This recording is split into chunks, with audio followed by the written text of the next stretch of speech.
this means that they will ask you about, and they will use the word كم. كم. So if we, Awad, guys, please guys. So if we say how many in Arabic, this means that we use the question word, which is كم. كم, but then we decide after that what is it that we are asking about. Here we have students. Anyone knows what is student in Arabic? Excellent. So we say كم طالبا. كم طالبا في, and then مدرسة.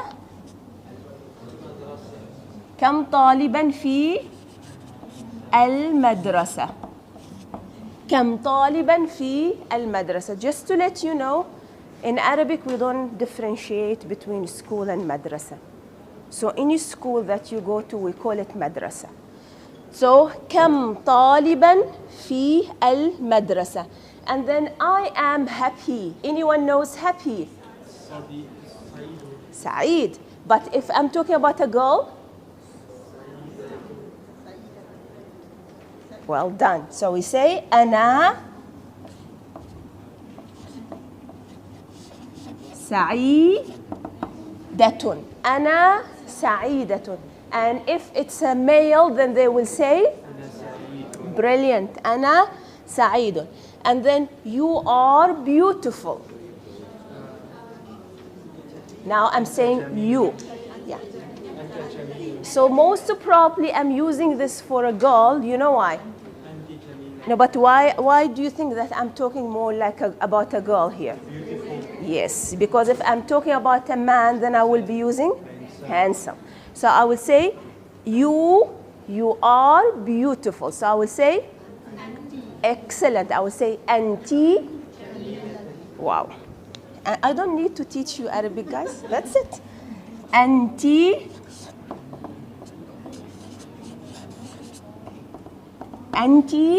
جميلة. And the last one, I think it's relevant to all of us, is I am hungry. أنا. Now I want to hear from the males, and then I want to hear from the females. How will they say it? أنا.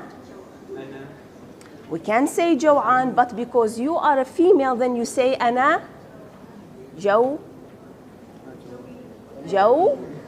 جوعانة.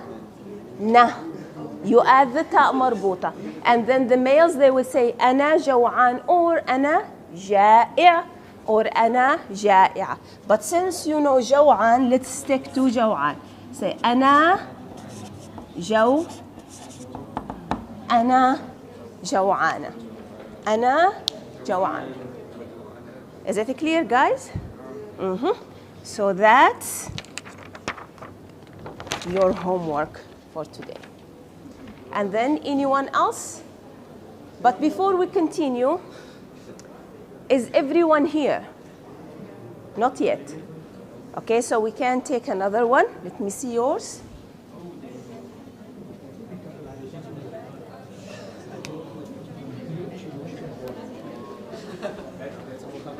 Whoa.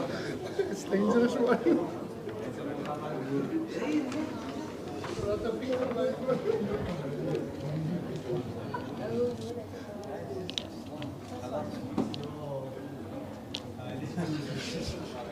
Okay, so the second group, the first one is knowledgeable. Yeah, anyone knows knowledgeable?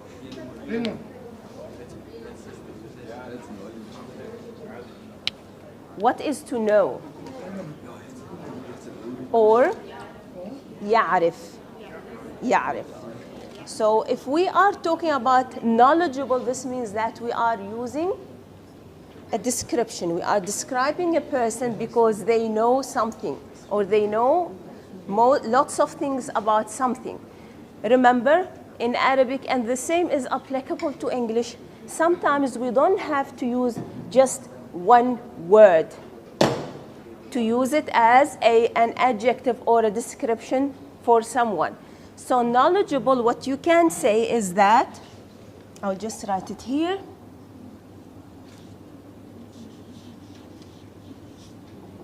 كثير, sorry, that's there. You can also say عالم, which is more like a scholar. Yeah. كثير المعرفة. Knowledge is معرفة. So, yes. So when you say someone is knowledgeable, means that his knowledge is vast. So we say كثير المعرفة or عالم. And عالم can also be used as a scholar. هل هذا واضح? Okay, and then the second one, I'm not doing this, guys, because I don't want you to learn it. No. Uncle, we need to reformulate it so that it's more positive. Okay, so let's use I'm eager to learn Arabic. I am eager to learn Arabic, so it becomes here أنا متحمس sorry, this is the عينة. Forget about لتعلم العربية. So eager is متحمس.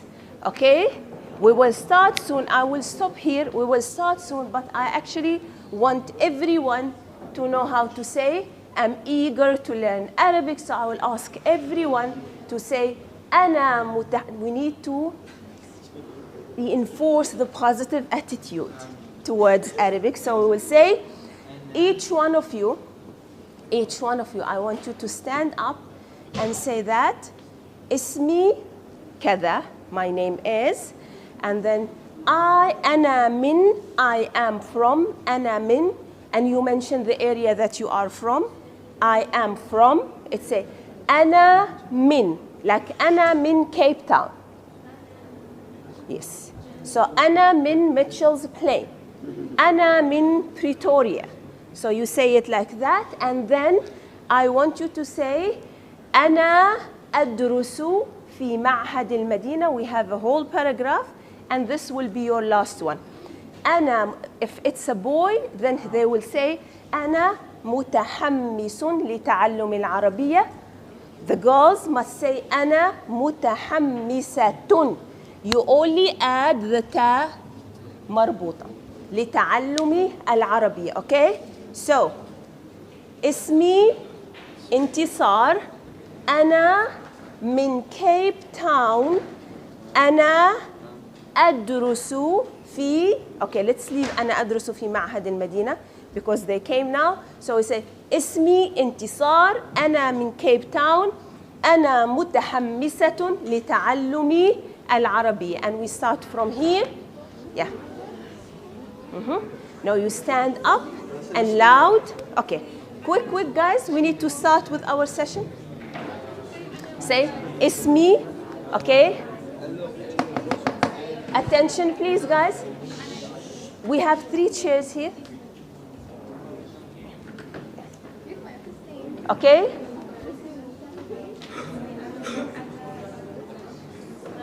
Okay. Okay. Okay, since, yes.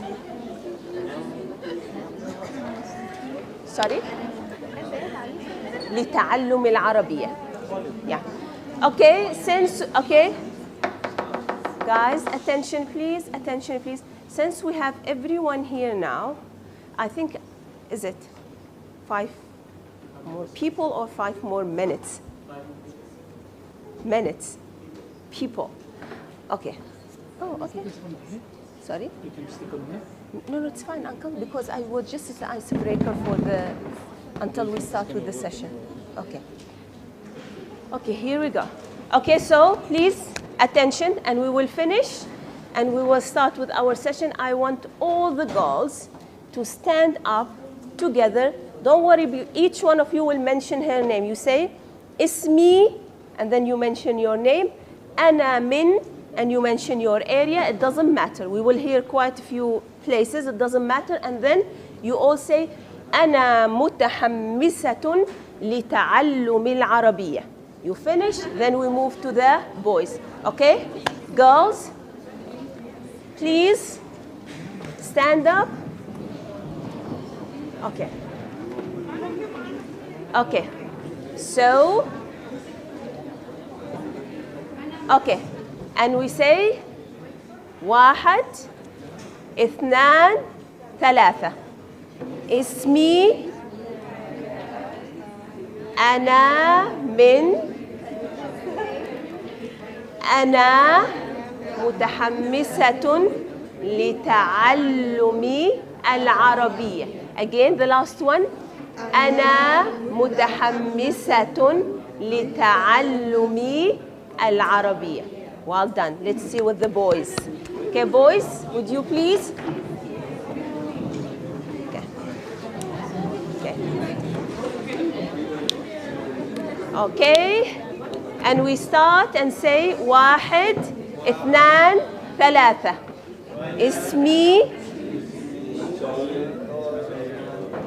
أنا من, and the last one أنا. Okay, again the last one.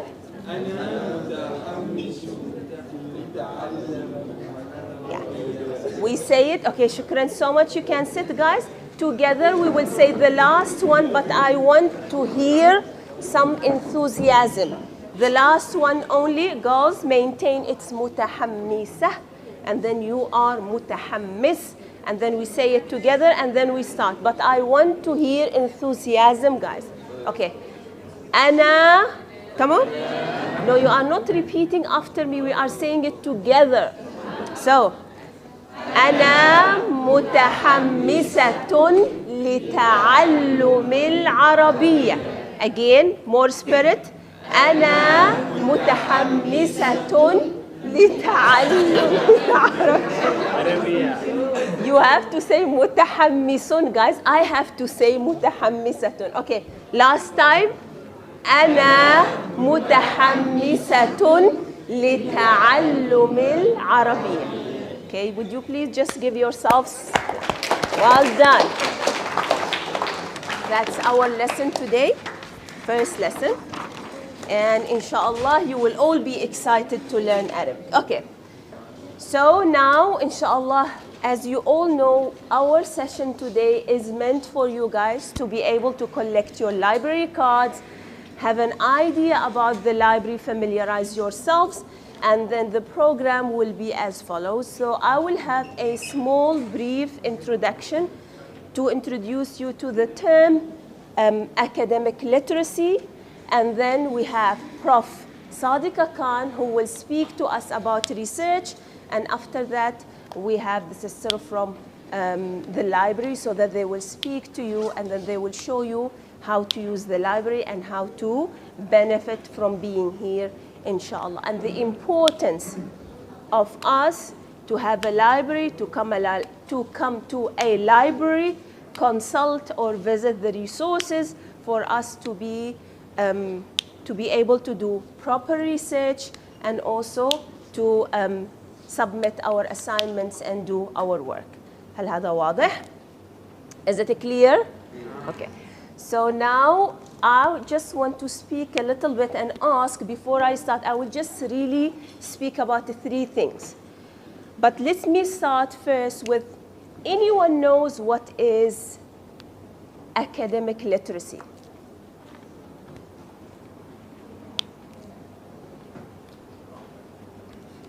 You can speak to your partner for a while. Anyone knows? You can discuss it. 2 minutes.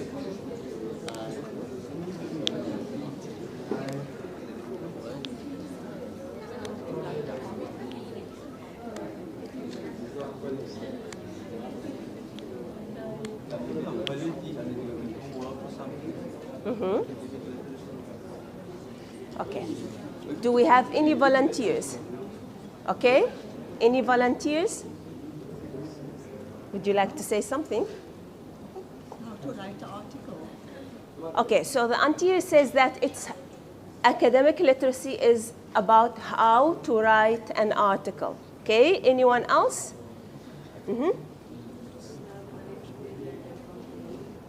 The ability to learn and comprehend. What else? Do you feel comfortable with her definition?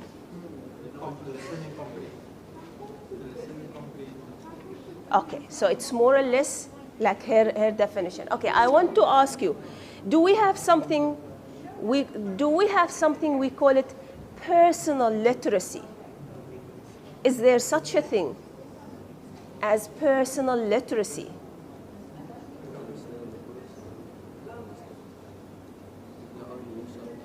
Is there something like that? So literacy initially was defined as being able to read and write. But as time changes and with all this advancement, it's no longer defined as the ability to read and write, because I can read and I can write, but that's all. I'm not really, or I don't really understand what I'm reading and what I am writing. So being able to read and write doesn't or no longer mean that you are literate, or we are no longer talking about literacy. So nowadays we have different types of literacies, and they actually prefer to use the terminology or the term literacies rather than literacy, because now we are in a time where we have to be or to have knowledge of different types. If we start talking about media, then we are talking about media literacy. We have visual literacy. We have personal literacy. We have academic literacy. We have different digital literacy. So I can be literate in terms of being able to read and write, but at the same time, I am, in terms of technology, I can be classified as illiterate. Why? Because I still can't send, for example, an email. I can't maybe design a PowerPoint, whatever. So this is what we refer to as digital literacy. So being literate in one aspect doesn't mean that we are literate in all other types of literacies. So this is why we need to be very careful. And by the way, on relating or back to the term personal literacy, there is such a thing. And this is based on the way we were raised, all the stuff that we have learned since we were born, but outside the school environment. The school environment can be part of it, but our personal literacy differs from one person to the other. When we talk about academic literacy, this is why we need it here. So what are you doing here at Medina? Are you studying AMS? Are you studying history? Part of it, but not really, because you are focusing on history. The major here is what? Islamic studies. So let's say that I will go now. I am invited to a conference or a workshop or a seminar, but it's about dentistry in that field. And I will go and sit there. Do you think I will be able to understand what they are talking about or what they will be discussing in their conference? Why? Okay, that's brilliant. Absolutely, I won't be able to understand and follow the discussion that is happening there, even though they are speaking in my, let's say, it's in Arabic. The conference is conducted in Arabic, which is my home language, so I understand Arabic. But still, when I go and sit in that conference, I feel like, okay, I don't really understand. But then why?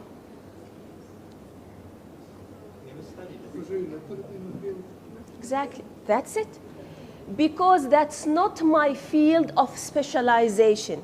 They use their own terminology, they use their own language that is specific to that particular field. The same when someone from somewhere else, like EMS, they come and attend like a conference where we speak about education, and we will bring all these theories and all these abbreviations.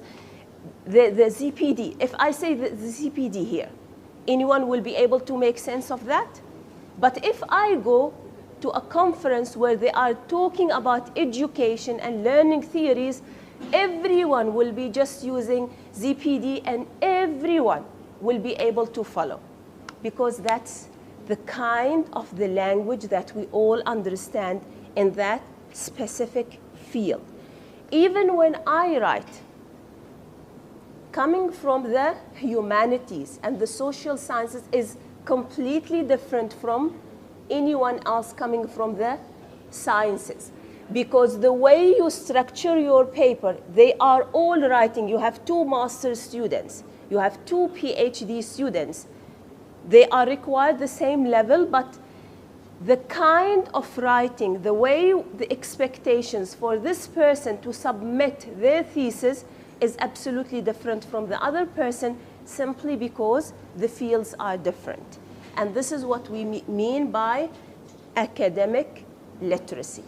And for us to be able to write academically according to the criteria that I'm supposed to follow in my field, this means that what?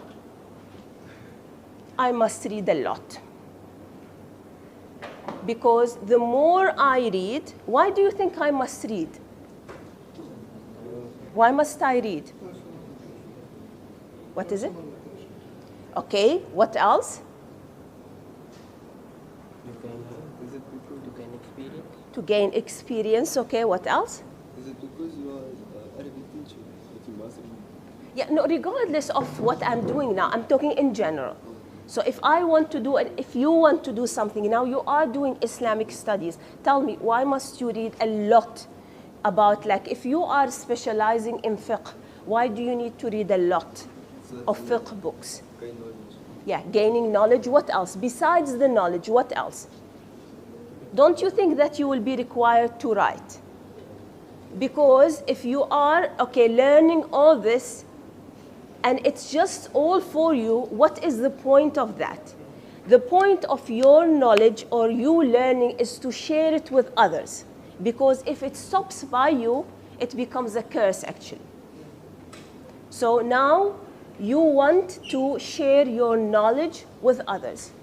What will you do?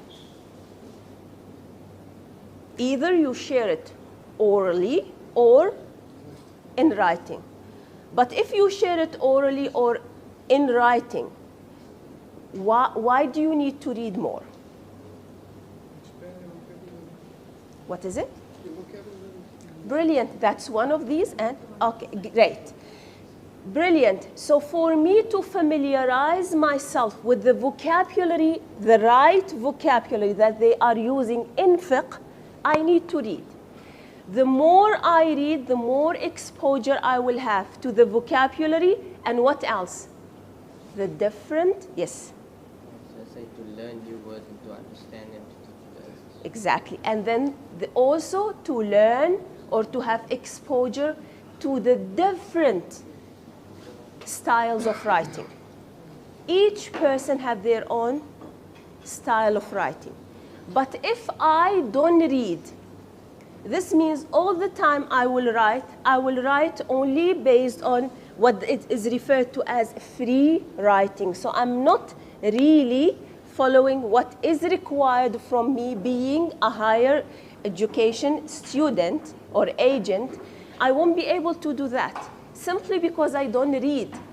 So I will assume whatever I've learned at school, it's okay. Then I can just write it like that. And this is not the case. The more you read, the more vocabulary you will learn, the more exposure you will have to the different writing styles. And this means what? Imagine yourself reading a lot, getting this exposure, learning more vocabulary, so your vocabulary becomes rich. So how is this impacting your writing? Exactly. Exactly. So every time you write, you find yourself that you discovered your own style, your own writing repertoire. That actually, when someone reads for you, oh, what's your name? Yes, then I will know it's actually Aqila who wrote that, without me looking at the name, because I know this is her writing style. Is it clear, guys? So this is very important. And before we move to research, one other thing I want to add is that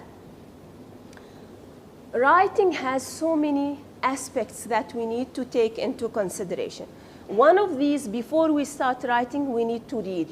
And we need to read a lot for this purpose, to increase our vocabulary. We have rich vocabulary so that we are not stuck when we want to explain ourselves, and also to start creating our own writing repertoire that also aligns with the criteria or the standards that I'm supposed to follow in my field, so that my writing is considered as academic writing and not just what is referred to as free writing. The other thing, we should not think of writing as a product. We must think always of writing as a process. And by this we mean what? It has different stages. No one, imagine I'm asking you now to write something. Will you be able just to finish it at once? No. It takes you a while, and when we are talking about that, how will you start with the task? Let me say that I gave you an assignment and I said, please write something about the Battle of Khaybar. So what will you do? The first thing, what will you do? Yeah? The first thing is research. Why am I researching? Excellent. That's what we are talking about. That's my planning. I can never start writing without me having a good plan in terms of what is it that I want to include that's relevant to the topic, and what is it that I want to exclude for now because it's not really relevant to what I will be doing or what I'm required to present in my research. So the first part is planning, which is the mind mapping and all these things, how you will, or what are the things that you want to focus on in your writing. What is the second part? So now I planned reading, exactly, which is part of you. Okay, you plan, and then as you said, you decide that I actually want to speak about this concept, and this concept. This means that I need to start reading so that I bring more authenticity to my work by what? Quoting from reliable resources. Okay, and then what else? Planning, reading, what else? Now I planned, I read, I have all the information that I need to do to include. What else? What must I do now? Action. What do you mean by action? Exactly. Now I need to start writing, but writing what? On the Battle of Khaybar. Yes, but exactly, on that topic, but what must we refer to this? Our first writing, what do we call it? Draft. That's your draft. The first thing that comes after planning, reading, and you have all the information that you need is what? Is to start the action or acting, which is basically to start writing. But that can only be your rough draft. I finished with my rough draft. It's done. It has everything. What else must I do? What must I do after that? Excellent. What I need to do now, I need to revise. Revise in terms of what? Revise in terms of when I read my first draft, I must read it as another person reading my work. So I need to evaluate, did I include everything I want to include? Is there something that's not really relevant to what I'm supposed to do, so I can leave it out? So this is the point of us revising. And then when you revise and you are happy with all that, and it is all I want to include the information that are there, what must you do? What is it? Okay, not really. Now I revised my work. What must I do? There is one last thing that you need to do. Final draft. Okay, the final draft, but what must I do to get to the final draft? Just mark out the mistake. Excellent.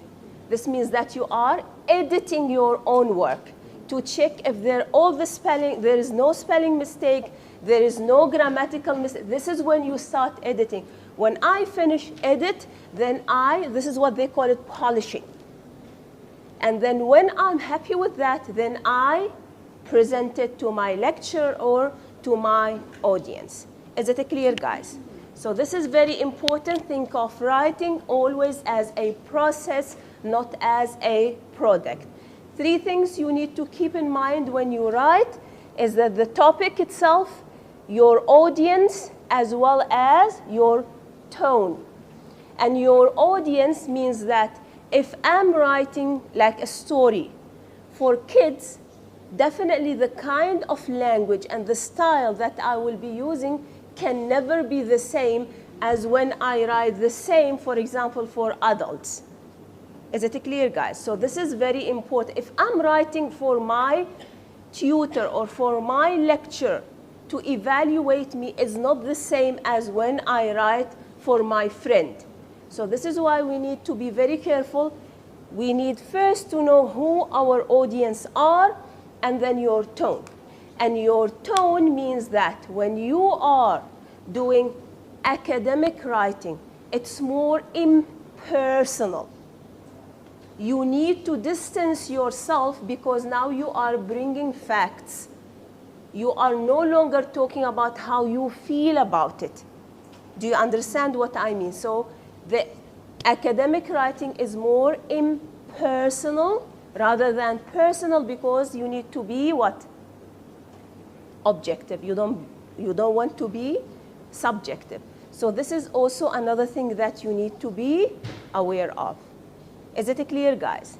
And the reason why we need to speak about academic literacy, because if we don't know how to write a good paragraph, if we don't know how to, that it's important to consider our audience, that we need to read so that we enrich our vocabulary. We need to understand the importance of punctuation that most of our students tend to ignore or forget, even though it can really impact the meaning of the message that you want to convey greatly, so that it might send the wrong message by just misplacing a comma or a full stop in your sentence. The markers, the conjunctions, also has a very important role to play in your writing. So if I'm showing a causal relationship, it's not the same when I just want to add more information. So we need to be very careful, because they will ask us to write assignments, to write research. So this will be your starting point. Part of your academic literacy is that you will also learn what, if I go here now to the library and I take one of these books, what must I look for me to help me decide if this book or this article is relevant to the topic that I'm researching?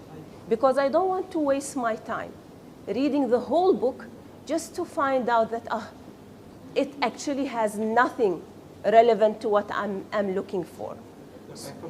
So this is also an art or a skill on its own that we will learn, inshallah, as part of the academic literacy and as well as the research module, how to search for information and where you get that, what we call it as authentic or reliable information, sources of information. Again, the reason why you need to know and have an understanding of academic literacy is because that's your starting point when you want to embark on your journey of research. Is it clear? And then I stop here and then I ask Prof. Sadiqa Khan to join us here, please, so she can speak to us about research.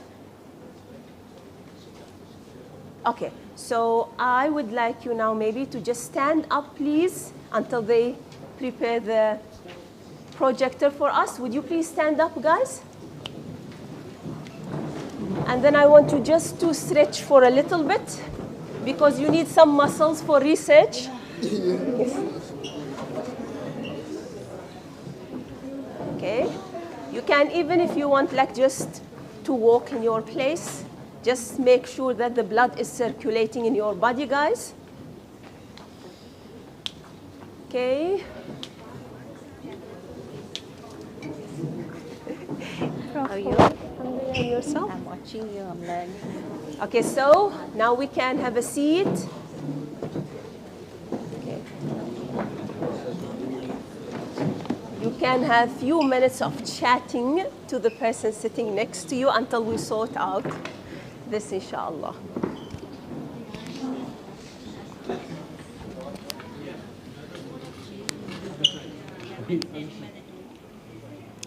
Just clip it, please.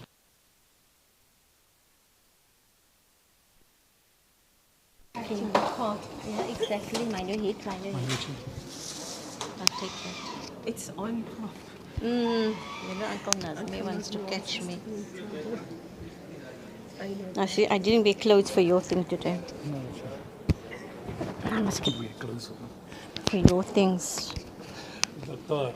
Allah Akbar. No, but I wanted to switch it over. To suit you. I'm muted it. I have to just be careful. The glass, I yes. have to move. Yeah. It's two pieces, so they can take for Ya Allah. That's our Quran. No, don't.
Send you a message later today. No? Inshallah. Yeah, what? Shukran. Me. I'm my own boss. That's how life must go. Ihlas library. Now to move to another OCO. Prof. Sadika Khan. She is also a. Please tell them it's my second job. Eh? Okay. It's not my first job. Okay. Prof. Sadika Khan is a lecturer at the dentistry faculty at UWC, but she is also into research. So probably I will introduce you as a researcher than anything else. And Nothing. It's fine. No, it's We'll fine. chat. Just to that. And then she is, mashallah, volunteering her time to come and assist us with the research unit here at Madina Institute. And today she will give us a brief introduction to research. And this is why we started with academic literacy, because you can't start doing research before you have a solid background in terms of your understanding of and the skills that are required for you to be writing academically. So I will take it from there, Prof. Bismillah. Assalamu alaikum. Can you hear me? Do I have to speak louder? No, Muallima Ruwaida, you're being naughty now. So I can speak a bit louder. I'm just very careful about all the ears that are extra in this place. So I will have to watch how I speak. As you heard, I come from an academic background, okay? Whether my academic literacy fits in with yours is another story. I would say I'm academically illiterate when it comes to Madina. I suppose I'm learning all the new terms. So don't feel that you are, there's me and there's you. There's no such thing, okay? I'm here just to share the little bit of things that I know. And I hope I can make a difference in your world and I can add to what you know, okay? I want this to be a little conversation between us, so I don't want you to think of me standing in front and lecturing. That I do in my other job, not in this one. In this one, I want you to speak to me, okay? Stop me at any time. If you don't know what I'm saying, ask me. And like Dr. Intisar said, it is just an introduction, okay? Introduction, and the introduction is important to research because Madina is a tertiary institution. And because Madina is a tertiary institution, it's not your everyday madrasa that you go to.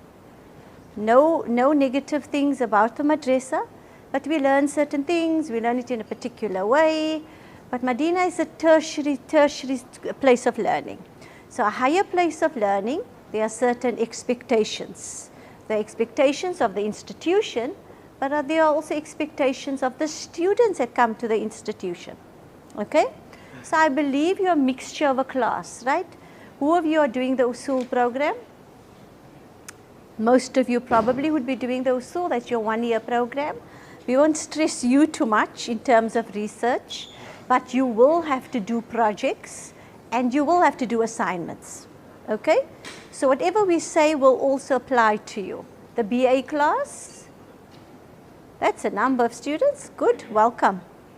It'll be the start of your university journey, which is not easy for me, it's not difficult for me, because that's where I come from. So I do know how to speak to university students. So as you can see, we start everything with a basmallah. Everything that we do, and I'm not going to teach you because I'm not in the position to teach you all about what Bismillahir Rahmanir Rahim means, what it all entails, and it does entail everything. So wherever we are, whatever we do, we start with Bismillah. Even I do it where I come from, in my institution. Of course, on my own, in my own space. It's because we know the importance of including and remembering Allah in everything that we do, because Allah is with us all the time, okay?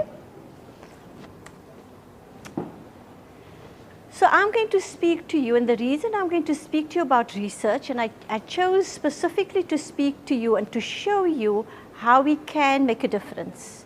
I'm glad you're in a library space, and I've actually had a walk in the library today. I always come in here, but we seem to come to a meeting or a lecture and we sit and we leave.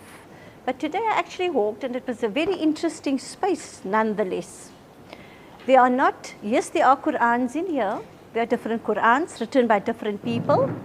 There are Qur'ans that were translated by different people, which was very interesting to see, because you know, different translation people will bring different aspects. They will try and stick to the Arabic, and of course they must know Arabic in order to be able to translate the Qur'an. But you have translations of the Qur'an by different people. There are books on birds, there are books on philosophy, there are books on history, there are books on politics, there are books on very interesting mental health stuff as well. So there are lots of things in here. And I think when I look at the library, I remember a student said to me, how do we do research at Madina, and what are we going to do about that, and how do we do that from an Islamic perspective? Very comfortably and very easily. Nobody says you cannot include opinions from non-Muslims even in your research. Of course you can. It just depends on how you use it, how you interpret it, and for what you use it. Okay? So research is everything. What we learn from a non-Islamic point is things that I've learned in research, and I'm happy to share all of that with you. There's nothing different, it doesn't belong to anybody, and so I'm happy that you learn from that. Maybe you want to move, the sun is not good in your face. Just slide your chair a little bit back. Okay, so we're going to speak about how research can make a difference. So why do you think, other than me telling you it's good for an institution that you must do research, what's any other reason that you can find as to why we do research? Okay, so I've tried to say, maybe for example, you're busy reading and you're busy learning, and you heard Dr. Intisar tell you, in order to be smart, you have to read. Because you can come in here thinking that you know and you really don't know. And that's what happens. We learn madrasa. We at primary school, we go to madrasa because our parents make us go to madrasa. We literally learn to read the Quran. We learn some of the rules that we are supposed to follow, and that's it. Sometimes beyond high school, we don't go to madrasa anymore. So, but there's a lot more to learn. And let me tell you, there is a lot to learn. We know so little. And the more you learn, the more you realize how little you actually know. And the more you research, the more you learn how much there is to research. And so if you can see, when I speak about research, I get very excited because it's what I love doing. Because I know research brings with it such a richness to my world that I can speak in every space. I can go wherever I want to go. I can come here to you because that's what research has told me. You can do, and you can teach them how to do research. Because now you can do research from an Islamic perspective. And that's very important, okay? And let me tell you something, and this is something I learned as a very young person. You know, we always think, okay, if I'm going to do research, it must be something that is earth-shattering research. Sorry to use that term. We come out of a really sad week where the earth was shattered. And so that's an extremely painful little memory that we have with us. But for lack of a better word, we want to do research that changes the entire world. And I learned very early on that every little bit we do actually adds up. And every little bit we do actually counts. So it doesn't have to be things that will change the entire world, okay, immediately. So whatever little research you do, it will make a difference, okay? And I want you to, when you read, you know, when we read anything, there are always questions that we have. And those are the questions that will spark you to do research. And be careful when you ask questions. Remember, when you are questioning somebody's work, and you are going to be taught that because we belong to a particular school of thought, okay, there are things that we are going to learn and that things that we are going to follow. There are going to be rules that we learn and that we follow. But there are going to be rules and principles that are different to what we follow, okay? It is how you engage with those that becomes important. Exactly the same as, and that's within our own religion even. I'm not even speaking outside of Islam. I'm speaking within our religion. There are differences of opinion, but it's how we engage that. So at Madina, you will learn, and if I recall 2 weeks ago when Sheikh was around, I think you were all in that class, and he spoke about how you need to engage that. We come from a particular viewpoint, but we are not dogmatic. We learn to engage other people who have differences of opinion in a loving and respectful manner. So research is like that. Research is literally a conversation, differences of opinion with people that you might have, and you're sharing it, and most of the times you write it down. Okay? So that's what that is all about. While you're going to do your readings, you will also say, but now I've read so much about this topic, but I find that nobody speaks about this aspect of the deen, or this aspect of the rules that we must follow, or this aspect of the teachings, of the interpretations of the Quran, or the hadith. Nobody speaks about that. That is what one would call a gap, for example, in your learning. Okay? So you've got to identify those. So that's when you read. And when I ask you now to read, I'm not asking you to read as a high school child. I'm asking you to read with thinking and with critical thinking when we read. Okay? So you're going to be given, reading material. You engage that reading material because you have to learn that, because you're going to be examined on that.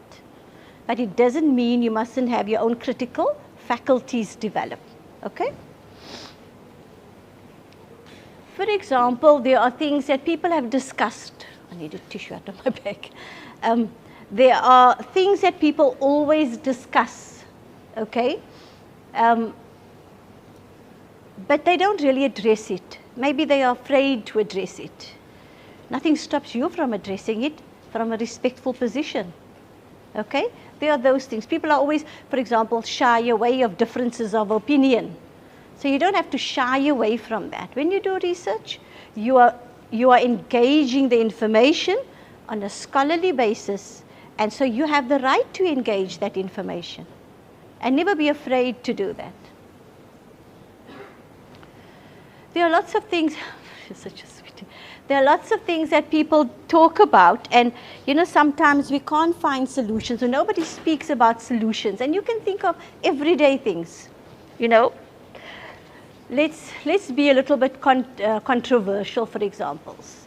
Let's talk about the madrasa system, for instance. There are lots of things that you can find fault with. 30 years, 40 years ago, the madrasa teacher used to give lots of hidings, am I right? Okay, I never went, I never got a hiding. I want to believe I was a good student, but anyway. But yeah, today you can't do that. No teacher can do that. So, there were controversial things. They used to call it specifically, what do they call it? They used to hit them on their feet, the falaka. Yes, they used to call it that. But today, nobody can touch you, for example. So those are controversial things, The old madrasa teacher would get angry if you even talk about it. But some of those things can be addressed. So there are lots of things that you can address, and that's what you do with research, okay? So what do I want you to know? I said earlier on, there's just a few things I'm going to touch on. So we're going to speak about, and you're going to tell me what you think research is. I've said to you quite a few reasons why I think it's important for you to do research. I said to you it's a tertiary institution. I said to you it's a place of higher learning. And also when you do research, you're not just doing it amongst yourselves. You are actually, if you end up sharing it with other people, you're educating a larger audience. I think for me, the one thing at university that has always worked and that has become a very special reason for doing research is you leave a legacy behind. And when I say a legacy, you don't have to do anything major. You write a paper and someone picks up your paper, even years after you have gone from this dunya, and somebody can read the work you have done. That's what you call a legacy, am I right? That's stuff that you leave behind. because that's actually ultimately, and you will learn at Madina, you will learn what your responsibility is. Your responsibility, so research is a lot more than just doing it even for you. It's about teaching other people. It's about helping other people. So when you address any of those problems or you do that kind of research, you are actually educating other people. You are helping other people. Okay? So it's actually a very great responsibility. So when I speak about Madina must do research, I mean it is your responsibility to do research. Okay? So you must remember, you've joined this group, you are part of this institution, there is a responsibility and there's an expectation that everybody has for you at Madina. And what I'm trying to do is, I'm going to try and teach you how easily it is obtainable. Okay? So I don't want you to get scared and run away and tomorrow deregister. Dr. Intisar is going to blame me. But no, I will teach you how to do it. She will teach you how to do it. It's not difficult. Okay? So bear with us. Any questions at this stage?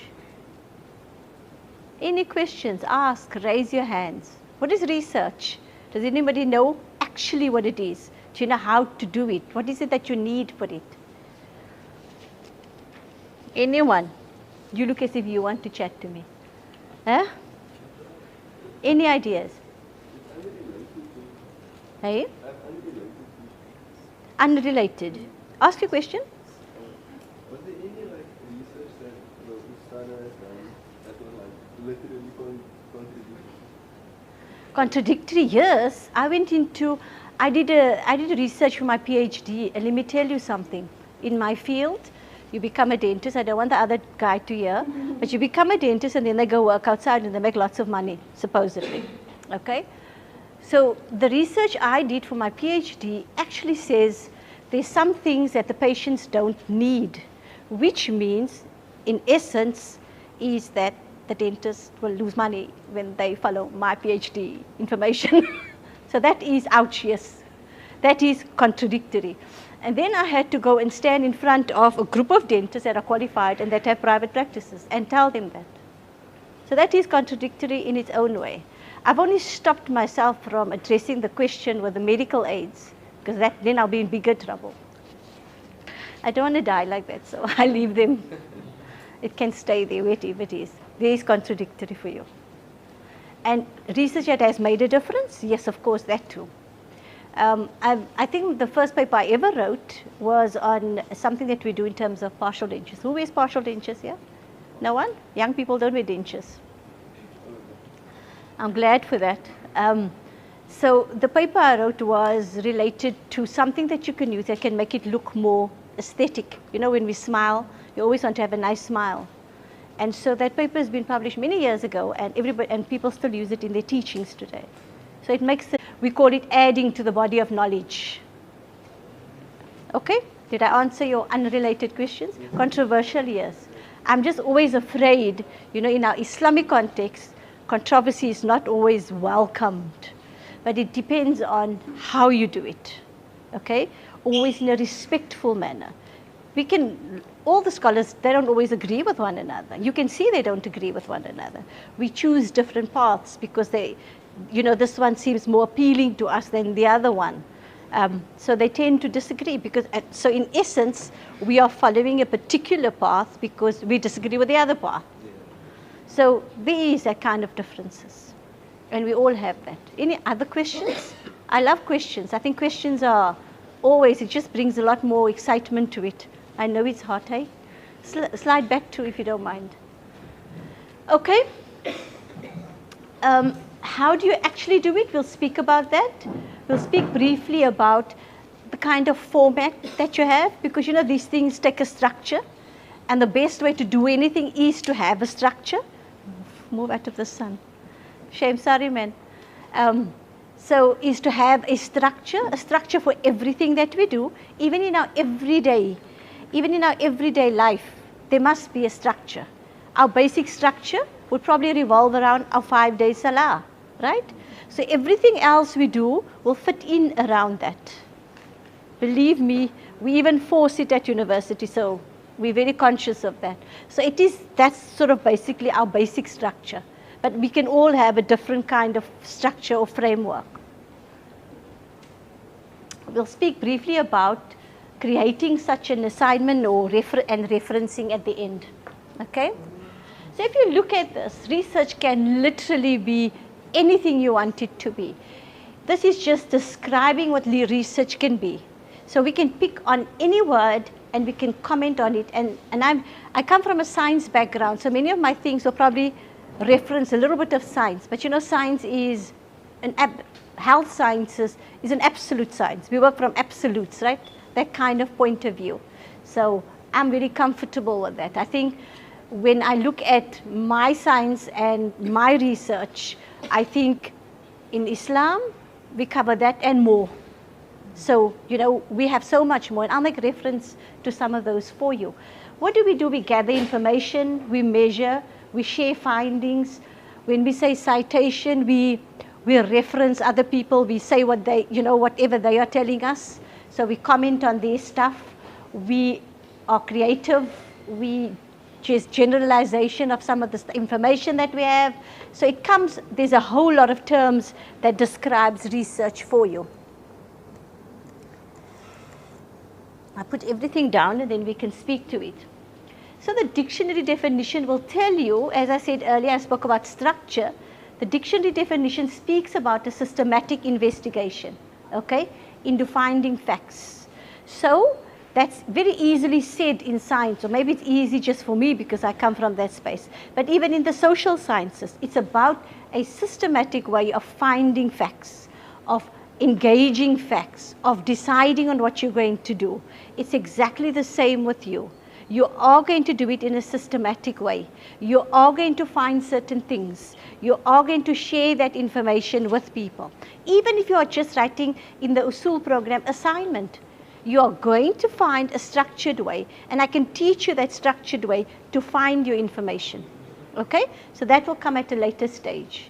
As I said, the word structure. Most importantly, it is guided by what is called evidence. The evidence, the Arabic word for evidence is called dalil. Okay? I've learned an Arabic word somewhere. Alhamdulillah. I'll learn more. Next time I see you, I will have an extra word. So anyway, and evidence happens to be my favorite word because everything I do must be based on evidence. So your evidence, your highermost evidence is, what would yours be? What is Quran? Quran, Hadith. Quran and Hadith. Hadith, you know there are different types of Hadith. You get the Sahih, which is the genuine ones, and then the ones that are a little bit more questionable. Okay? So how much do you use any of those? Where do you use that? So Quran and Hadith. But then there are works by beautiful scholars that have written on certain topics. So nothing stops you from engaging their works. In order just to mention a few, there's books on Imam Ghazali inside. There are books from other major scholars inside of here. So the library is rich in all of that information if you need it. These days, if you go onto the computer and you Google, you will also find information. Okay? Of course, wide Google searching, because it is such a wide open space, it will give you all different kinds of weird things. Okay? Google Scholar is a more academic one, so that will help you. You have a question? Yes.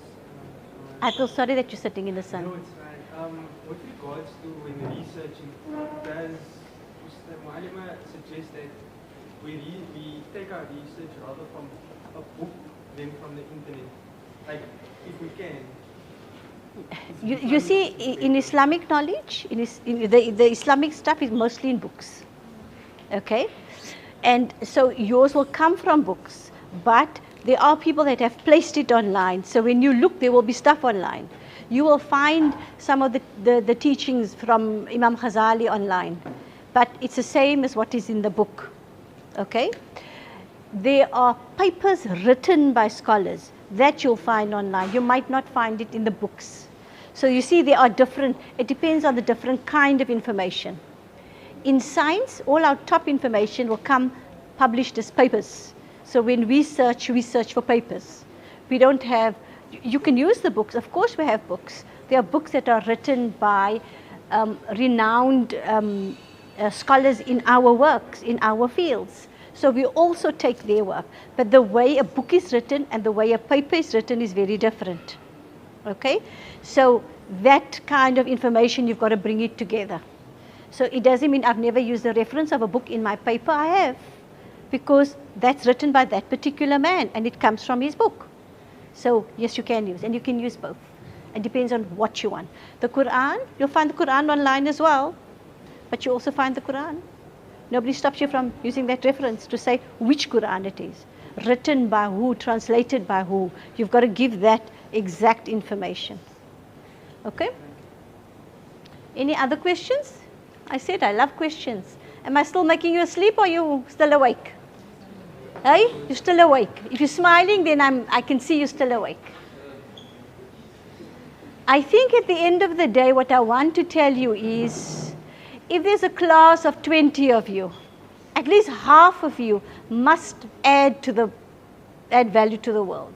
At least half of you must publish something, because I think that is your responsibility. Okay? So that's important. So, and it doesn't mean you can't change things. You know, in science, we actually have what we call regular reviews of what we do, regular reviews of what we teach. So the teachings change according to what we research. It doesn't mean yours cannot change things. Of course it can. You had scholars that were here centuries ago, but there are scholars that came after them that have changed things. So it's scholarly works and they've written books, but it doesn't mean you can't do it on a smaller scale. Okay? So these things are really important for you to understand. And of course in your world, it's very important. I think when you speak about, and we've mentioned already, the authenticity of the information is important. Oopsie, let me go back there. We speak about authentic, we speak about the hadith, right? They use the word sahih, which means authentic. It's the true. There's been no changes from what Rasulullah sallallahu alaihi wasallam said to what the person has reported. So that is important, okay? And so you know all of those. And which ones are you most likely to quote and why? You are most likely to quote the more authentic ones.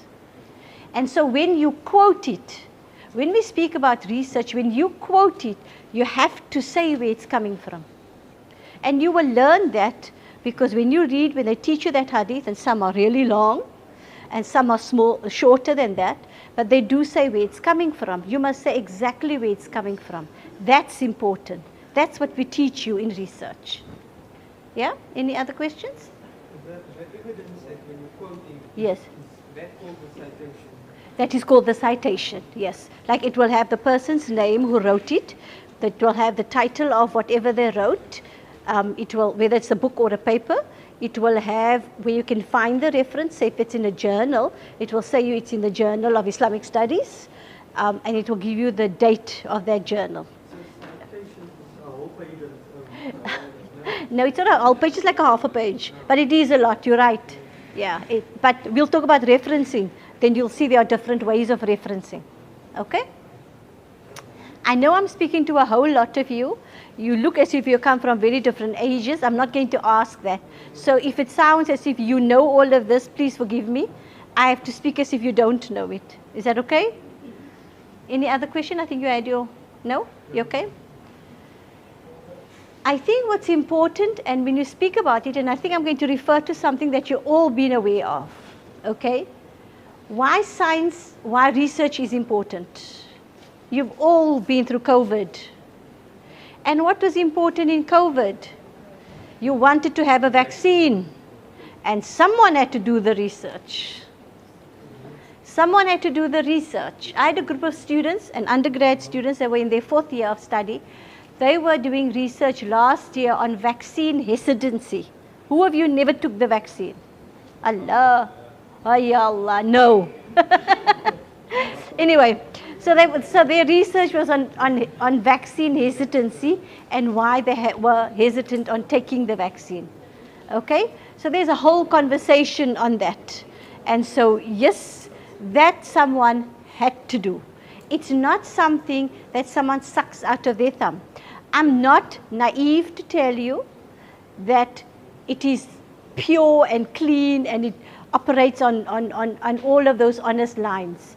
I know there are people, for example, pharmaceutical companies, that will take advantage of spaces like that. So we're not unaware of those things. But when somebody does research, they do it pure research. Okay? So that cannot change because other people are going to look at their work and other people will see the lies in it if there are lies. Are you with me? Okay? So there must be truths in research and I want you to believe that there are, and what you're going to do is going to be truth and honest work because that's where I operate from.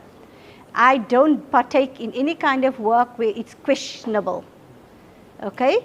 Ethics, and so ethics we'll speak about because there's scientific ethics, but there's Islamic ethics. Okay? And we'll speak largely about that. So when you do research, it has to be good quality research. And I'm going to give you an example. When people do research on a new antibiotic, and there are always new antibiotics. The moms that are around will tell you, 10 years ago they used that one, now today there's another one on the market. But each one of those, they go through a process. They go through a process before they use it on people. Okay? So that step I want you to believe and that goes through such rigorous trials before it gets used on people. Okay? Again, we spoke about authenticity. I'm going to refer to you, and this is just sometimes, you know, we all have little favorites of things. This is just a table I get guided with when I do my research. And the best quality research is always on top. So for you, the best quality information that you will get is from Quran and Hadith, right? And I'm talking about the authentic ones. Then we speak about scholarly works. Then we speak about other stuff that may be controversial things that you can use. So the information will also be on a hierarchy like that. And make sure that when you learn and when you read, you know which ones are those that are on top, because it's always important to engage the good quality work that comes from good scholars. And ask your question. So, as we have the Quran and the Hadith, Yes. what's the highest forming, like, studies and stuff? Like the, like I say, the Sahih proof of, like, when you go to science, the studies and that. That table I showed you, Yes. right? So when we publish, if you publish from that top end of the stuff, if you have those things, that would be considered good work. For example, if you have research in science, when maybe you've heard the word a clinical trial, okay? So a clinical trial is what we call the golden standard of research methodology. So if you use that in your research, then your work then gets raised to that kind of quality research, quality work. So in every field, just similarly like we have in our Islamic world and in our Islamic information and literature, we also have, for example, you will have, so you can't just say, for example, you do one trial and you say, okay, I'm now top of the world. No, of course not.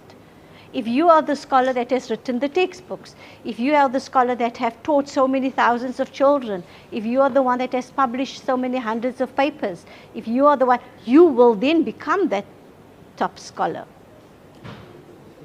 You got it? So there is a hierarchy for that as well. So nobody just gets a title as a title. There are criteria for it. So that's what happens. Hey, different, it would be different. But, well, university, if you look at university, the criteria is almost similar across the faculties. So yes, then you speak the same kind of, but there are criteria for it. Any other questions? The young ladies are very quiet. Hey? Hey? I hope you're learning. I hope we're adding value. I'm adding value. Please ask. You look very familiar. The auntie at the back. As if I've had a conversation with you already. So, you know, when I operate, and I think this is why I probably find it easy to do research, because research is about honesty. Research is about being truthful. So whatever research you do, it has to be honest work. There's no messing around with research. And so in your field, here where you are in Madina, honesty and truthfulness is very important. So when you are going to do even assignments, you know, what adds to the truthfulness and the honesty of what you're doing is if you say, okay, so I read this and this is where I got this information from, is referencing it properly. And when you write it, and I'll talk to you a little bit further on about writing, it has to be in your own words. If you're going to use someone else's words, you will put it into inverted commas and you'll say it is someone else's words. Learn that from the start already, that when you write to say, these are my words, but this is someone else's words. I'm happy to say it belongs to this beautiful sister. It's her words. It's not mine. Okay? That's honesty. So that kind of honesty you have to have when you do research. That's very important. That actually helps even with that. You know, they say your integrity, it's all about your integrity. If you are a dishonest person, even in the science field, everybody will know how dishonest you are. So you understand? So that helps with that. You had a hand up? Sure. Yes. Yes.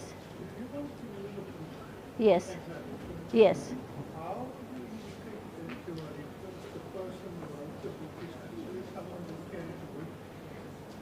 You see, you can't say, yeah, I know what you're trying to tell me. For example, I'll give you an example of when I write a paper. If I write a paper in a particular field, I want to use the name of the person who carries more weight than someone that's not known. And we do that. And I'll give you an example because I think I was probably in a very fortunate position. There's a textbook in my field. And the textbook was written by 4 people. And in 1 year, I met 3 of the people. When I say met, physically met them, like in their presence. Of course, I had to travel, right? The 4th person had died. So the 3 people, the 1 person I actually spent a week with. And that is a name I want to associate with in my field because that person carries weight. And so too the others. So yes, those people, you don't say about them carrying weight, but just the mere fact that you reference them. If anybody is their salt's worth, they'll know they carry weight in that field. Yes. Yes. Yes, yes. Probably. You know, so that's a little bit of a trick in the industry, whichever industry you are in. If you're going to an interview and she doesn't like her, you are not going to refer to her. You're going to say, okay, you know what? There's been a controversy between the 2 of them. Let me rather not mention her name to this person. Yes, of course you may.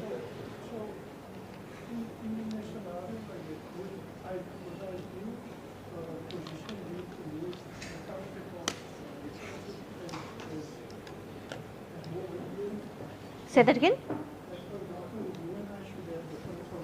Yes.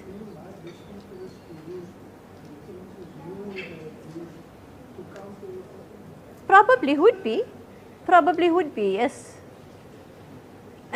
You know, it depends. It's a fine line, and you'll probably learn that as you go along. Yes. So, for example, I wouldn't. For example, if you have a conversation and you're writing something and you have forgotten to add someone that carries weight, and so it gets reviewed by other people, and they will say to you, but you never mentioned that person. So they'll tell you, you have to mention that person because their work is carrying more weight. So that would be the kind of little things that you can do. Controversial. You see, if you're going to say things controversial, You must be able to be strong enough to say, fine, I'm going to take what comes my way. That's the other thing. Yeah, you have to be. So what you learn sometimes in the field is that you learn to stand alone. You've got to be strong enough to be able to stand on your own feet and say, this is my argument. I do agree with that person. And so if you counter and if you disagree, that's your opinion. But of course, professional manner, respectful manner. We disagree, but we still respect each other. So yes, of course, sometimes you have to be strong enough to stand on your own. It's just one of those things. I suppose that makes us stronger, right? If you learn to stand on your own, it can only make you stronger.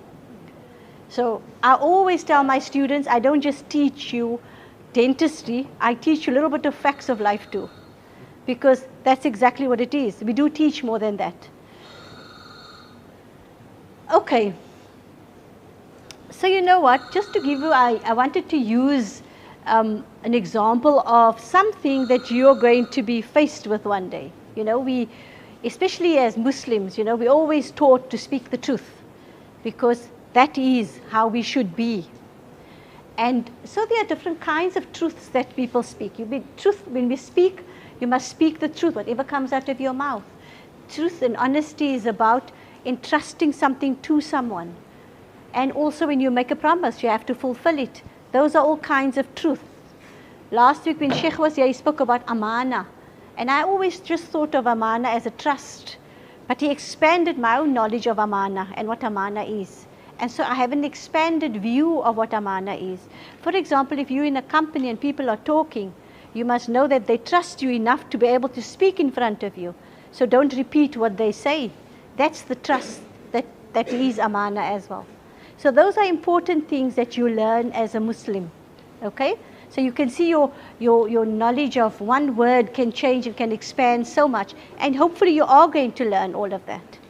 But your actions are very important as well.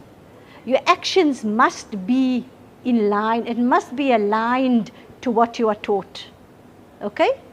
So very importantly, I said to you from the start, you're a student at Madina, you have a particular responsibility. And there is an expectation of you. So these are the things that ease it. Things like truthfulness, things like honesty, things like you being authentic in whatever you do. You are carrying a name that is more than you. Okay?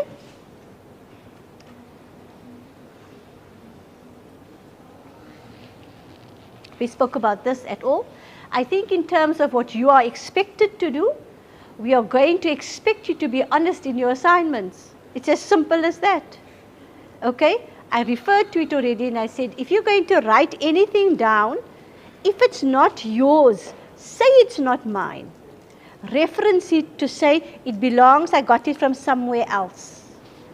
So there are ways, if you do an assignment and if you saw it was written so well by someone online and you cut and paste that whole one and give it to me, do you think I don't have the ability to check if it's your own?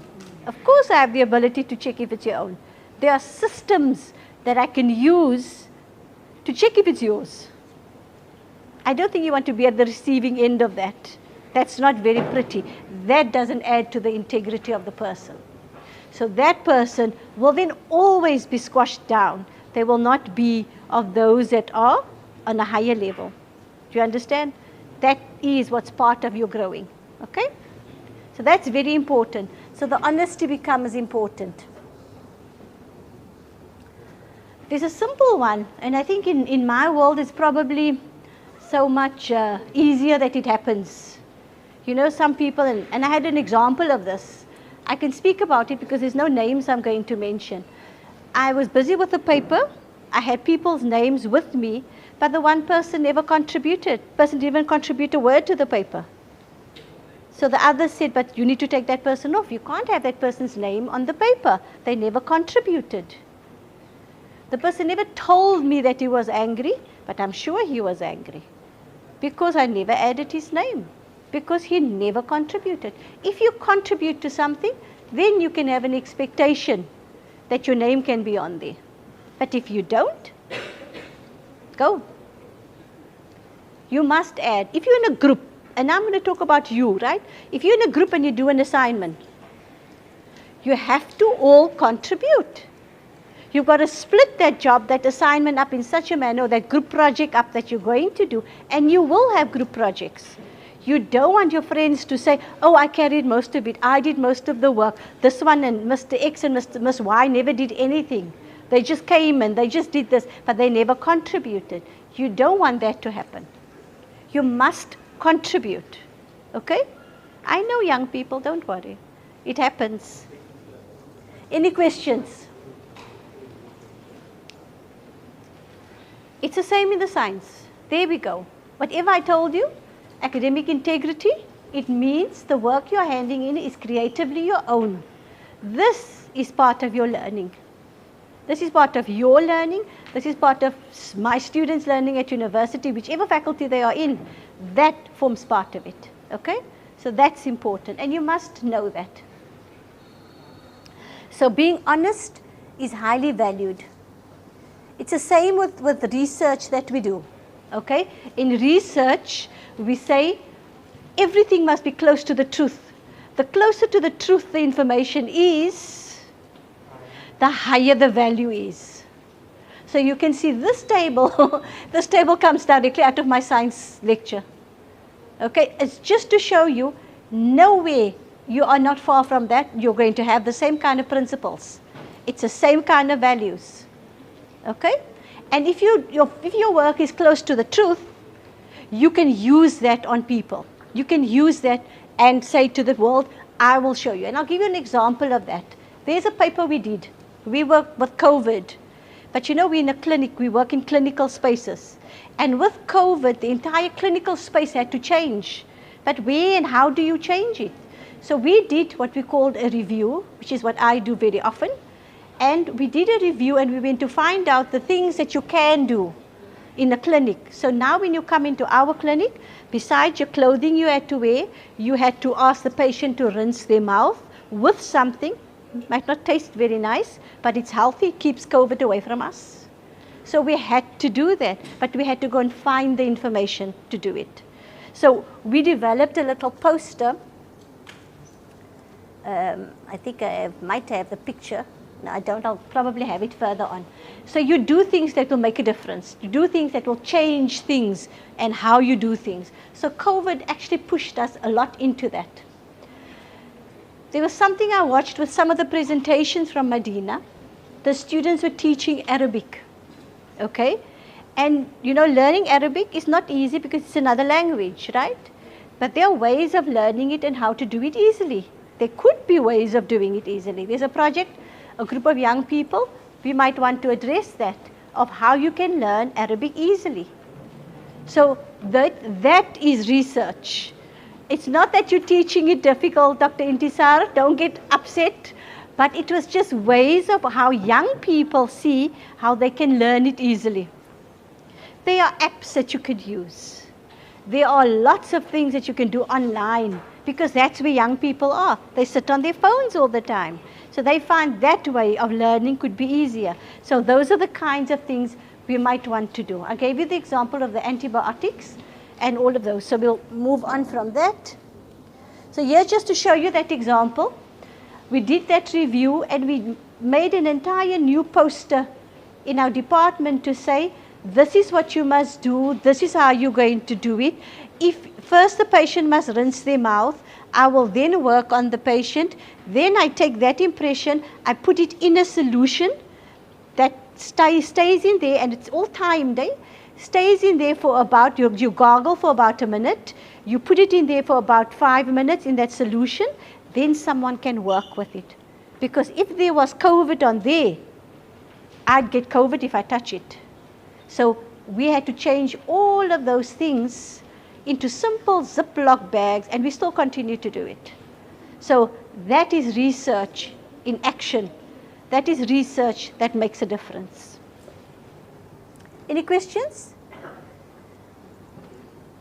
Anything at this point? I love, this is my favorite part that's coming on. Ethics. Islamic ethics. You know, in science, there are 4 things that they speak about only in ethics.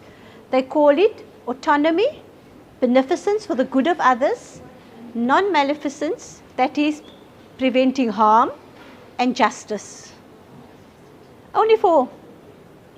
If I tell you now, if I give you an exercise to do, go look at all the ethical principles in Islam, you'll write a book about it.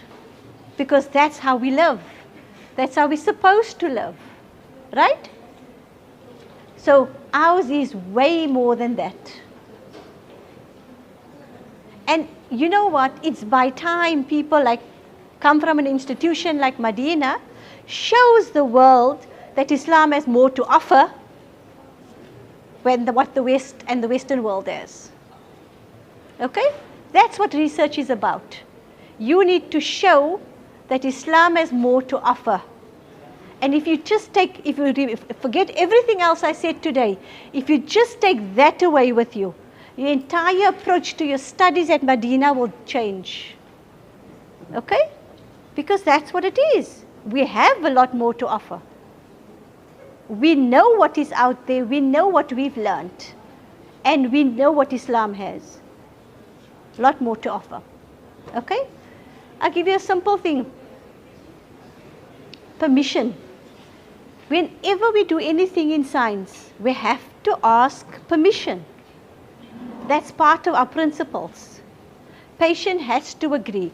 If I have 5 people, and if 4 of the 5 people say to me they don't want to be part of my study, it falls flat. It's as simple as that. It falls flat. I can't do it because the people said they don't want to be part of it. So we rely on that kind of interaction. So that's what it is as well. Okay? So integrity, honesty, keeping your word, loyalty, fairness, caring, respect, law abiding, and yes, within the laws of wherever we are, all of those cover all of that and more. Okay?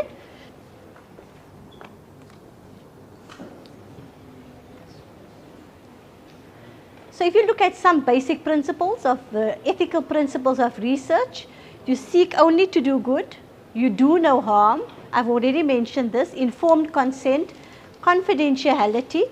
These days is a new law, the POPIA law, personal protection of personal information. You have to ask till you're blue in the face what kind of information, what is protected and what is not. So you address all of that, it will be the same for you, yours is not going to be any different. Okay? And safety and security of the people, that's part of your research. You always have to ensure that that is what happens.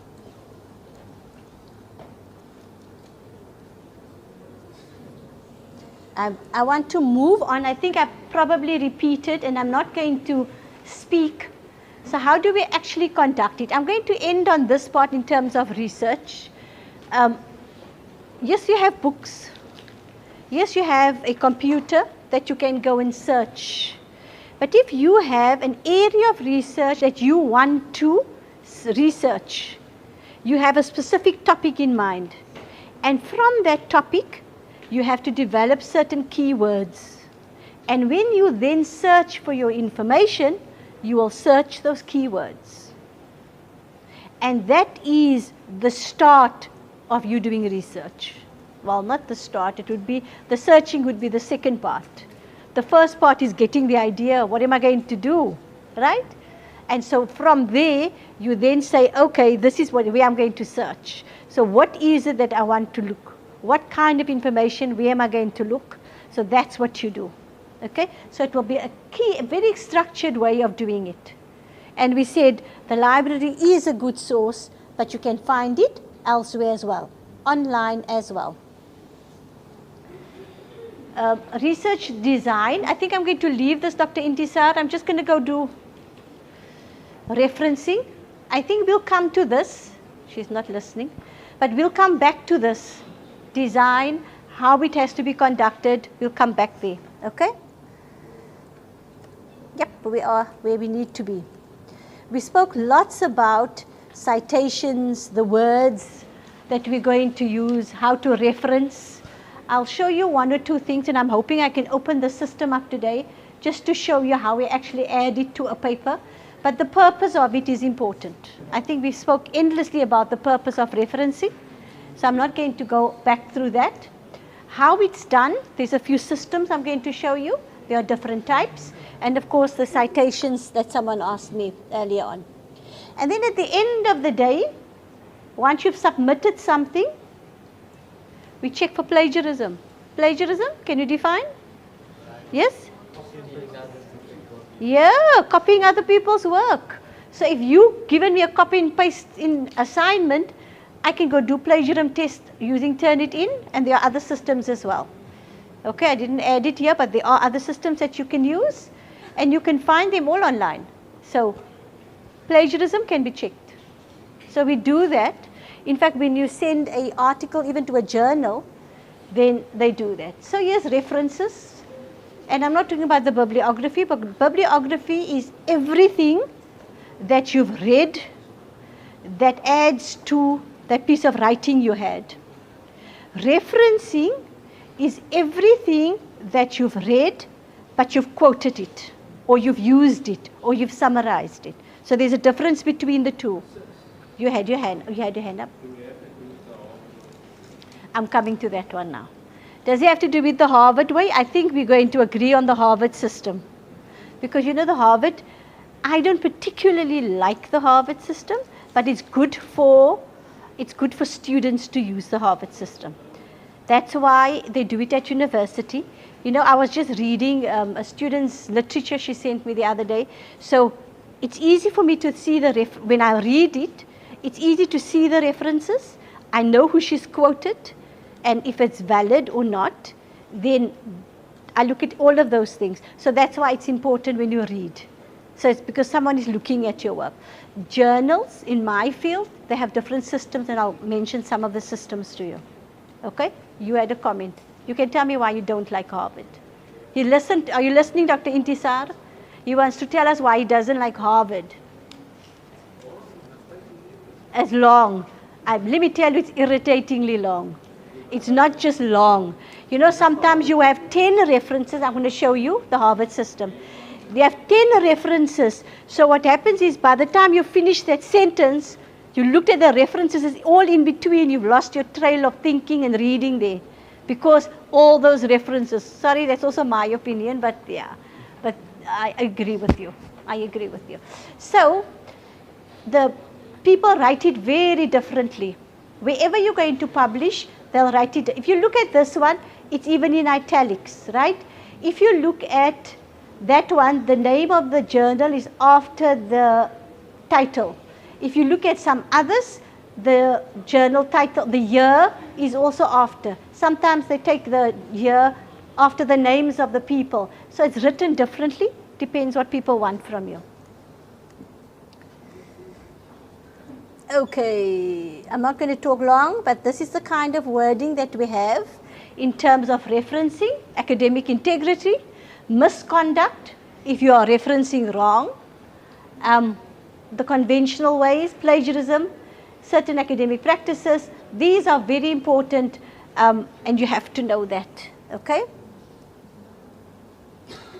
Part of academic work,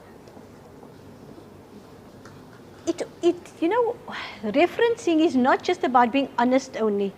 It tells a story about you as a person. Like, how much have you read? Who have you read? You must show who you have read, whose work have you read. Okay? So you must become that kind of people. I'm reading this one. Whose work are you reading? Okay? That kind of, the conversation should change, especially with university students. Citations are used to show that there's integrity and you are not plagiarizing. I think the importance of citations is also the fact that you respect intellectual property. You respect other people's work. You give them credit where it's due, because that also makes you a bigger person. Give credit to other people. It acknowledges other people's work. Okay? So if it's someone else's idea, always do that. They should be accurate. Okay? References, always be accurate. So when you're reading, make sure that you make a note of references while you're reading. And also, if you want people to believe you, you will do citations. If you want people to say, you know what, this is an honest piece of work, then do that citation part. If it's not there, nobody would want to believe you for that, okay? So where are the things, where do you get everything from? There are lots of places that you can get your information from. There's a whole list, books and journals, newspapers and magazines. You can reference all of these, okay? Films, documentaries, websites. You can't reference Uncle Nazmi stuff, right? We can't reference Uncle Nazmi, Dr. Intisar. That's off the grid, okay? Personal interviews. If you're speaking tomorrow to Sheikh Nanawi and he's told you something, you have the right to say, on this day, such and such a time, I had a conversation with Sheikh Nanawi because he's a scholar, right? So you can actually reference him. So you can do that, okay? Your lecturers, your tutors, they are a source of knowledge for you. So when do you not have to reference? When you're writing your observations, when it's your own experiences, a reflective journal, it doesn't have to be, your own thoughts, and we do have our own thoughts. It doesn't mean you only write about other people's stuff, but you have your own thoughts, you have your own comments, you have your own opinions about things. You can write your own opinions, okay? Evaluating, offering your own analysis, common knowledge, common things that the whole world should know. There are lots of common things that people speak about. You know, in certain cultures, there are some folklore that they will speak. You don't have to reference that. And generally accepted facts and information, you don't have to reference. If you look at these two pieces of work, I hope you can see it properly. Paragraph 1 and paragraph 2. Paragraph 1 has no references. I would want to believe everything in paragraph 2 instead of 1, because they told me where they got the information from. And that's Harvard in there. That's Harvard in there, okay? Where you write the name and the year. That's in-text referencing, okay? That's Harvard for you. So there are several methods. I'll give you an example. And I think we are going to stick with Harvard because it's easier for us. I know you might not like it, but there is what is called Oxford Footnotes and Bibliography, APA system, Vancouver system. I'm hoping I can quickly open up my computer, another system, then I can show you. There are a whole host of others as well. So what do you include normally? So in a citation, somebody said to me, is it a whole page? It's almost literally a whole page, but it's not, it's half a page. It's a paragraph because it has the name of the author, the year of the publication, the title of the journal or the book, the volume number and the page numbers. So that's a whole lot of things to write. So that's what a citation includes. Okay, so there's your Harvard system. Here's examples of the Harvard citation. As I said to you, the name and the year. So you can write that. That's in text. And then if you write it at the back, there are different ways of writing it. Okay? So you can write that. Social media ones as well. So there's your Harvard style. In text, as I showed you earlier on, paragraph 2 had Harvard. Then you have Vancouver. Vancouver is easier in the sense that it's sequentially numbered. It can either be subscript or superscript. It can either be like this, Arabic numerals just so in a bracket, or you can have it like the little scripts on top. So that's Vancouver for you. So you've got to know the source. They'll tell you where they want to have it, okay? Again, just gives you an example of those, compares the two, and then the APA style. And of course, plagiarism is important. Am I going to get this one right? Let me just see if I can open up that system.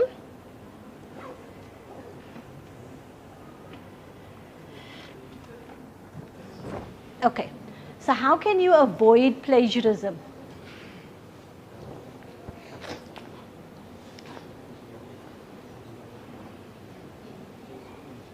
So these are little examples of things that we tell you that you can use and that you need to be aware of so that your work becomes of value. If you have poor referencing skills, nobody's going to take you seriously. If you cheat, nobody's going to remember you. If you don't want to learn how to write, you are always going to be a bad writer. You're not going to be able to communicate with people in that way. When you read, you need to develop critical skills. So that only happens when you ask certain questions.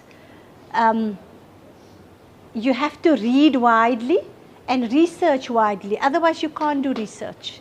If you do research, you have to read. I remember when I started with a PhD, I think I was reading for 6 months. And my supervisor said, don't you think you want to stop reading now? You need to start, and I was writing already anyway, but you need to stop reading so that you can write more seriously now. And it happens. Once you start reading, you can't even stop because there's so much to learn. Okay? You always have to be very clear about what you're saying. And in that, you will find your own voice. Your own voice will come through. What your opinion is, what you feel, what you want to do.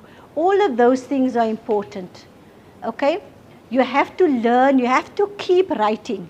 I think the next time I see them, I need to give them writing exercises. But the library space is not a good space for that. Okay? Because once you start writing, you will then see. And we can do old school writing. You can bring computers, but old school writing is always good because it just gets you into that moment of doing things. Okay? So those are tips of wanting to avoid. You have to read all the time, avoiding plagiarism. So there are ways that you can do that, and I've already mentioned some of those. And one of those would be read. Read widely, reflect on what you've read, summarizing and paraphrasing. It must not be other people's words, it's your own. And you have to write. You have to write, you have to practice to write. Okay? And time management within a time period. You've got to, because you can sometimes write forever and ever and ever and come up with nothing, but it's within a time period. Okay? So those are the kinds of exercises, just to show you, in order to check academic or education, your integrity of your work, we do put it through a plagiarism system. Let me see if I can open. Do you see? Yeah, you see that? So here, if you look at this, and some of these systems there are lots of systems that can help you. So you can actually put your references in the text while you're busy writing. So here's an example. I've got a system open that says it's called Mendeley, and I just want to show you. Look at this list. This is a list of reference styles. So there's a whole lot of reference styles that you can use. Okay?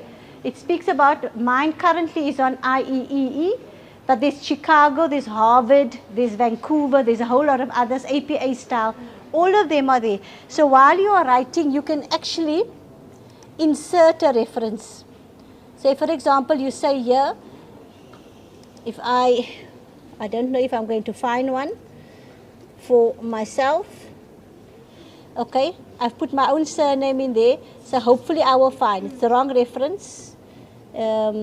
So I then type in the person's name and it comes up and you decide which one you're going to put in. So you actually put it while you're writing. So there are easy ways of doing things. Okay? So there are easy ways of doing things. So don't stress about these things. Don't save. Stress because these things can be done easier. If you're like me, you come from the old school. We've done it the hard way. We used to sit in a library and look at journals. Today the journals are all online. Life is easier now. I'm not so sure that it's more authentic though. But yes, it is easier. You can have more access to a lot more things. Also, it does go faster. Typing in all of those references takes time. But if I use that system, Mendeley, we have already included the references. Just inserting them into my paper, then Harvard doesn't even become an issue. Because then I've got it there. I can choose the system I want, and then I just add it. So it does things. There is light at the end of the tunnel. I hope this at least opened your minds to a lot. I hope a lot of things. But more importantly, your responsibility. Okay? I think I would want to leave from here and say to you, think about something that you think needs to be researched. Imagine I come back and all of you have an idea. You know how great that would be. I'd be really happy if you all have an idea. Right, Dr. Intisar? So think about something, even if there are two of you together, something that you think must be done or that you've read or you feel needs to be addressed. And that's a serious question. Okay? Think about something. Because believe me, if it's really something very exciting, it will go further. That's who I am. I'm pushy. I tell her always I'm pushy. I make you do things. And I make you finish things. Okay? Because we don't do things and it hangs in the air and it gets dropped somewhere. We don't like the word dropouts and we don't like the words it's left somewhere. We finish things. Okay? Shukran for having me. I was happy. I hope I could add to you. Okay?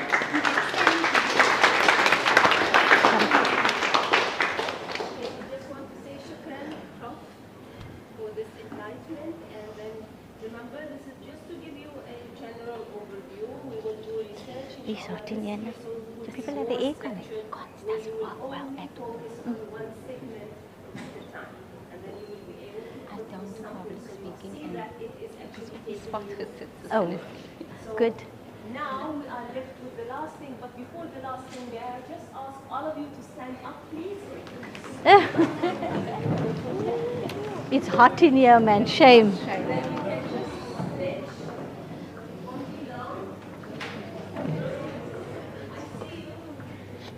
Sure, it's hot in here. I forgot.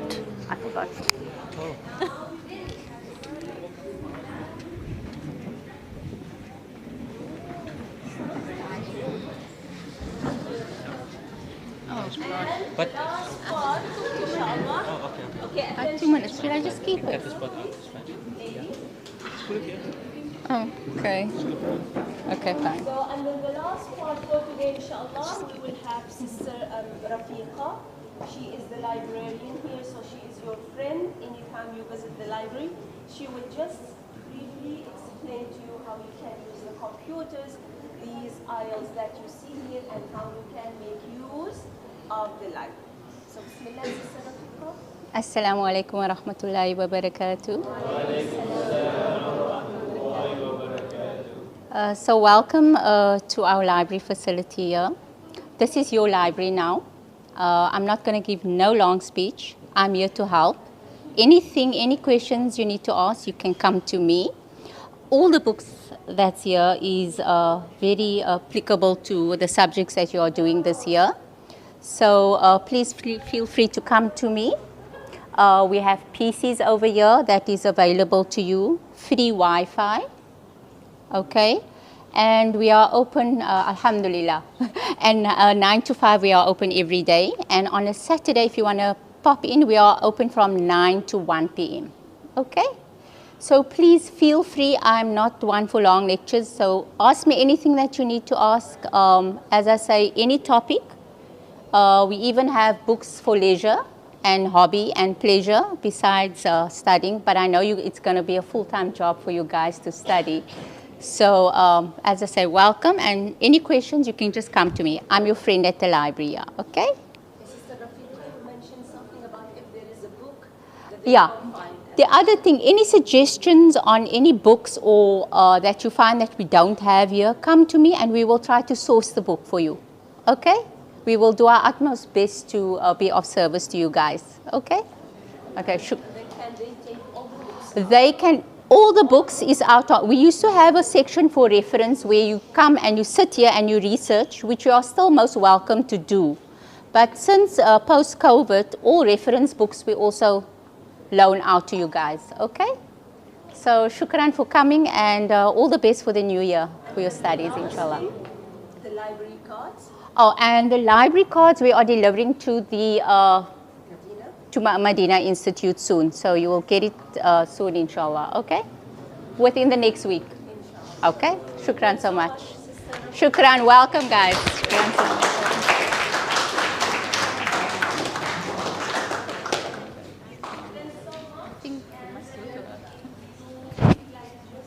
I think it's done now, right?